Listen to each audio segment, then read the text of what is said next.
आपने एक पुराना गाना सुना है, पानी रे पानी तेरा रंग कैसा, फिर आगे है जिसमें मिला दो उस जैसा। तो आपने पानी को मिलाया दही में, तो अब वो पानी का गुण नहीं है, अब वो दही का गुण धारण करेगा। पानी को आपने मिलाया जूस में, माने फल में, तो फल के जो गुण हैं वो पानी में आ जाएंगे। और पानी है दूध में, तो दूध के सारे गुण वो धारण कर लेगा। इसलिए मट्ठा पीने को खुली छूट है, पेट भर के पीजिए। दूध पीने को खुली छूट है, पेट भर के पीजिए। जूस पीने को भी खुली छूट है, सादा पानी मत पीजिए। खाली पानी अग्नि को शांत करता है।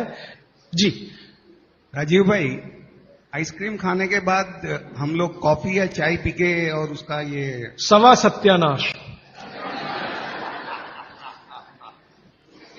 रीजन बताऊंगा परसों, क्योंकि ये परसों आने वाला है। कभी भी कोई गर्म चीज आप जैसे ही खाते हैं, कोई भी गर्म चीज, चाय पिया या कॉफी पिया या गर्म दूध पिया या गर्म खाना खाया, तो पेट फिर वही काम पे लग जाता है। क्या काम है पेट का? पहले ज्यादा गर्म वस्तु को पेट के तापमान पर लाता है पेट। आपका पेट का तापमान वही है जो मुंह का है, तो पेट का तापमान लगभग 39 से 40 डिग्री के आसपास है। तापमान अंदर जो है ना 55 डिग्री 60 डिग्री अगर चाय का है, तो पेट उसको पहले 40 डिग्री पे लाएगा। तो ये काम में जब तक पेट लगा हुआ है, तब तक आपने कोई ठंडी चीज खा ली, जैसे उन्होंने कहा आइसक्रीम खा ली, कॉफी के बाद आइसक्रीम खा ली। अब कंफ्यूजन वहां ये होता है कि क्या करें, वो पहले गर्म कॉफी को ठंडा करे या ये जो गर्म ठंडी आइसक्रीम आई इसको गर्म करे, तो फिर तो बहुत ही कंफ्यूजन होता है। तो इसमें हो जाएगी समस्या। इसलिए कॉफी चाय के बाद ठंडी आइसक्रीम कभी भी ना खाएं, और ठंडी आइसक्रीम के बाद चाय कॉफी कभी भी ना पिए। जी देखिए, इन्होंने एक बहुत अच्छा सवाल पूछा है। दूध को बागवती जी ने बोला है शाम को ही पीना है। अब इनका प्रश्न यह है कि हम सुबह चाय पीते हैं, कॉफी पीते हैं, तो दूध उसमें होता ही है, तो क्या करें? बागवती जी के किसी भी शब्दकोश में चाय भी नहीं है, कॉफी भी नहीं है, क्योंकि बागवती जी 3500 साल पहले हुए। ये चाय कॉफी तो 250-300 साल पुरानी है, ज्यादा से ज्यादा 400 साल पुरानी। हां, काढ़े का जिक्र उन्होंने किया। काढ़ा आप समझते हैं, जो रोज आप यहां पी रहे, वो ये कहते हैं कि जो काढ़ा आपके वात को कम करे, आपके पित्त को कम करे और कफ को कम करे, ऐसा कोई भी काढ़ा दूध के साथ मिलाकर सुबह पिया जा सकता है। जैसे आज आप काढ़ा पीने जा रहे हैं, वो अर्जुन की छाल का काढ़ा है। अर्जुन की छाल का काढ़ा आप जानते हैं, वात को सबसे तेजी से कम करने वाला है। शरीर की जो एसिडिटी होती है ना, रक्त की एसिडिटी, एक होती है पेट की एसिडिटी, उससे भी ज्यादा खराब है रक्त की एसिडिटी। खून की अम्लता ही है जो हार्ट अटैक लाती है। तो रक्त की एसिडिटी को कम करने की दुनिया में सबसे बड़ी ताकत अगर किसी चीज में बागवती जी ने बताई है, तो वो अर्जुन की छाल है। तो आज आप काढ़ा पिएंगे अर्जुन की छाल का। और दुर्भाग्य से या सौभाग्य से ये कुछ ऐसा समय है, दिसंबर, जनवरी और नवंबर, ये वात का ही समय है। शरीर में वायु का प्रकोप ठंड के दिनों में ज्यादा होता है। उस समय अगर आप अर्जुन की छाल का काढ़ा दूध में बनाकर पिए, तो आपके लिए औषधि है। जी नहीं, गरम गरम गरम, क्योंकि वो औषधि है, भोजन नहीं है। भोजन और औषधि में अंतर बताया। भोजन वो है जो 24 घंटे में आप नियमित रूप से आपके पेट की आवश्यकता के अनुसार खाएं और सालों साल खाते जाएं। औषधि वो है जो थोड़े समय के लिए, तात्कालिक प्रभाव के लिए आप पिए। ठंडा काढ़ा कोई है नहीं इस देश में, बनता भी नहीं। माने सुबह दूध पीना ही है ना, तो उसमें अर्जुन की छाल का पाउडर डाल के पीजिए, तो 2 फायदे होंगे। भविष्य के लिए आपको हार्ट अटैक फ्री होने की गारंटी। तो अब तक आपके रक्त में जो कोलेस्ट्रॉल जमा है, इसको निकालना है बाहर, तो अर्जुन की छाल इसमें सबसे ज्यादा उपयोगी है। और सौभाग्य की बात यह है कि 40 रुपए किलो मिलती है, 20 रुपए किलो, 20 रुपए किलो अर्जुन की छाल मिलती है, और 150 रुपए किलो चाय मिलती है, और 1400 रुपए किलो कॉफी मिलती है। तो कुछ तो होशियार बनिए, मारवाड़ी बनिए, कुछ तो अपने रक्त में लाइए, मारवाड़ का, राजस्थान का, गुजरात का। तो 30 दिन आगे जनवरी के रोज सवेरे अर्जुन की छाल का पाउडर दूध में डालकर पीते रहिए। और अगले साल का याद रखिए नवंबर, दिसंबर, जनवरी, तो ये 3 महीने अर्जुन की छाल पिया तो पूरे साल भर का कचरा निकालता है और अगले सालों की guarantee, heart attack free. Quantity कितनी रहनी चाहिए?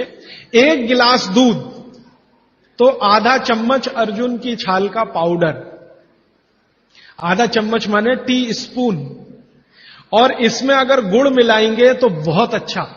गुड़ नहीं मिले तो गुड़ को बनने से पहले की स्टेज है, लिक्विड फॉर्म का गुड़, वो काकवी कहलाता है। नहीं तो गुड़ डालिए, नहीं तो काकवी डालिए, नहीं तो खांड डालिए, अंत में कुछ नहीं मिलता तो बूरा डालिए। और बूरा वो वाला जो राजस्थान में बनता है, बिहार में बनता है, उत्तर प्रदेश में, यहां का नहीं, चीनी को पीस के बूरा, वो चीनी ही है, बूरा नहीं है। क्योंकि बागभट्टी जी की सूची में कहीं शुगर नहीं है, शक्कर नहीं। चीनी बनना 200-250 साल से शुरू हुआ है। 3500 साल पहले गुड़ बनता था, काकवी बनती थी, खांड बनती थी, बूरा बनता था। जी मिश्री बहुत अच्छा आपने कहा, मुझे भूल गया, मैं आपसे पहले ही कहना चाहता था। मिश्री, मिठाइयों में मिश्री सबसे ऊंचे स्थान पर है, गुड़ से भी ऊंची है मिश्री। सोंठ है तो बहुत अच्छा है।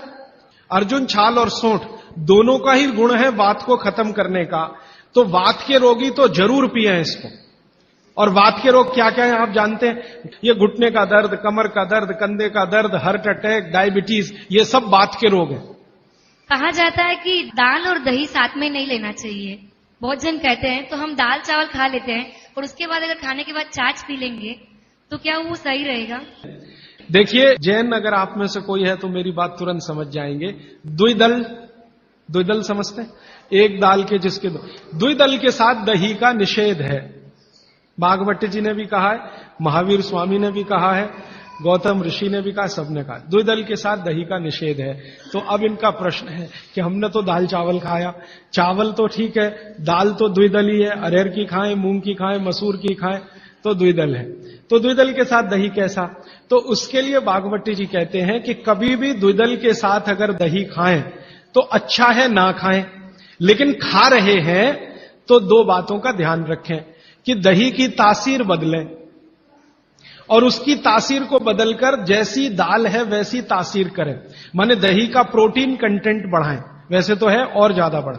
तो इसके लिए बहुत सरल उपाय है आपके रसोई में। रसोई में 3 चीजें ऐसी हैं जो दही की तासीर को तुरंत बदलती हैं। एक तो है जीरा, दूसरा है सेंधा या काला नमक, आयोडीन युक्त नमक नहीं, तीसरी है अजवाइन।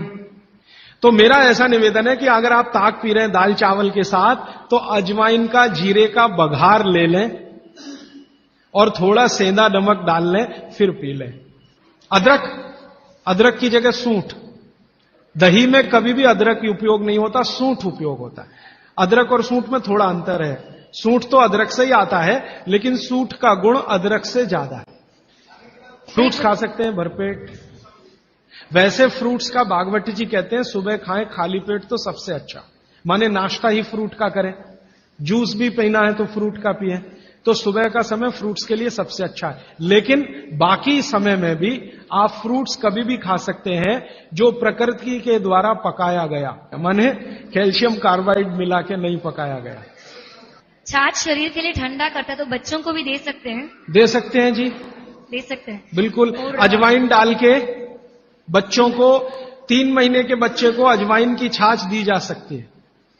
पानी जो आपने कहा थोड़ा गुनगुना पीना चाहिए, हर मौसम में पी सकते हैं, गर्मी के मौसम में भी? गर्मी के मौसम में थोड़ा इसके लिए आप छूट ले सकते हैं। आप चूंकि मद्रास में रहते हैं इसलिए छूट ले सकते हैं। गर्मी के दिनों में सवेरे का पानी तो गुनगुना ही रखिए, बाकी दिन का पानी अगर आप पिए तो मिट्टी के बर्तन का भी पी सकते हैं। सनबर्न के लिए लार बहुत अच्छी है। देखिए, आप में से किसी भी माता या बहन को डार्क सर्किल की समस्या हो, आंखों के नीचे काले काले घेरे हैं, नियमित रूप से सुबह उठकर अपने लार की मालिश करते रहिए, आपके सारे डार्क सर्किल बिल्कुल चले जाएंगे। फेयर एंड लवली से ज्यादा प्रभावी है। मटकी का जो पानी होता है गर्मियों में राजस्थान में, ठंडी से ठंडी मटकी लाके हम पीते हैं, तो इतना ठंडा पानी पिए या नहीं? जो मिट्टी के घड़े का पानी है वो रूम तापमान से थोड़ा ही कम है। जैसे रूम टेम्परेचर 25 डिग्री होगा तो मिट्टी के घड़े का पानी 23 डिग्री तक होगा, तो ज्यादा ठंडा नहीं है। ये जो फ्रिज का पानी है ये 4 डिग्री का होगा, 3 डिग्री का होगा, ये बहुत ठंडा है।